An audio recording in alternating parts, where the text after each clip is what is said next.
Buenas noches, bienvenidos a un nuevo programa de Estación Tribunales. Hoy vamos a estar hablando con dos colegas, con Sergio Lois y Analía Raña-Sá, de la reglamentación de la ley de teletrabajo, y vamos a estar hablando y profundizando un poco sobre el teletrabajo. Ahora la pregunta es, ¿todos los que hacen home office hacen teletrabajo? ¿Sí, no? ¿Por qué?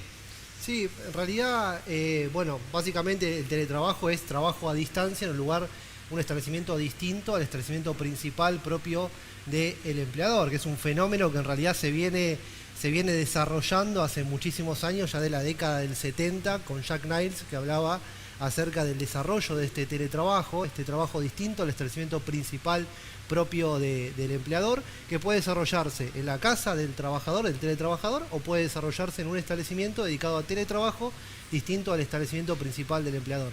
Pero eso en realidad no es un fenómeno que no es propio de la pandemia, sino que es un fenómeno que viene en Argentina ya con la computadora personal, con el tema de la utilización de cierto software determinado que permita desarrollar y ejercer ciertas tareas, y este teletrabajo en realidad abarca innumerables modalidades, tanto online como offline, ¿no?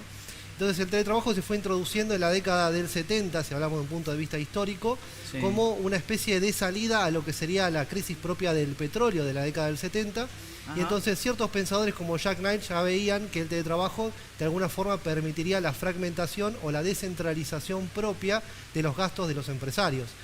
Analía, ¿vos ves alguna similitud entre esto que estamos relatando y hoy, me voy a salir un poco del teletrabajo, la situación de los trabajadores de las aplicaciones, llámese Rappi, pedidos, transporte?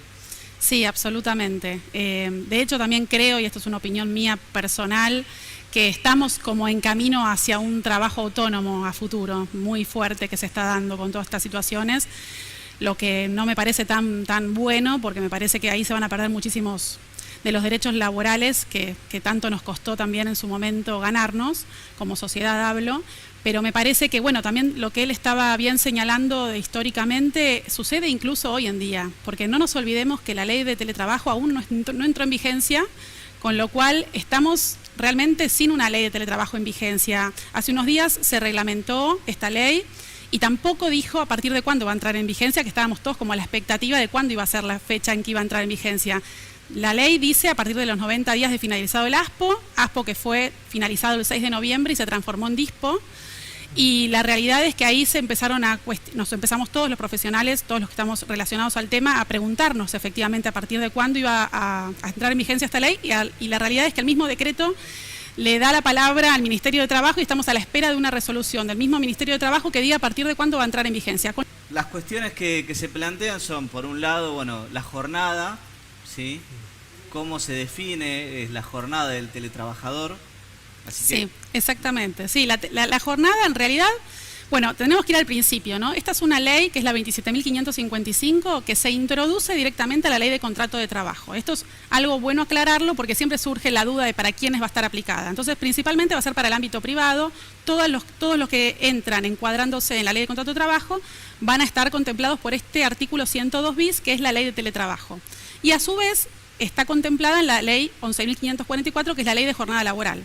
Entonces, los mismos recaudos que hay que tomar como trabajadores presenciales lo van a tener los mismos derechos para los teletrabajadores. Quiere decir que fuera de las 8 horas de jornada laboral o las 48 horas semanales, por ejemplo, cualquier teletrabajador que se exceda tiene que cobrar las horas extras. Recordemos que las horas extras no son obligatorias para los teletrabajadores, como tampoco para los trabajadores presenciales.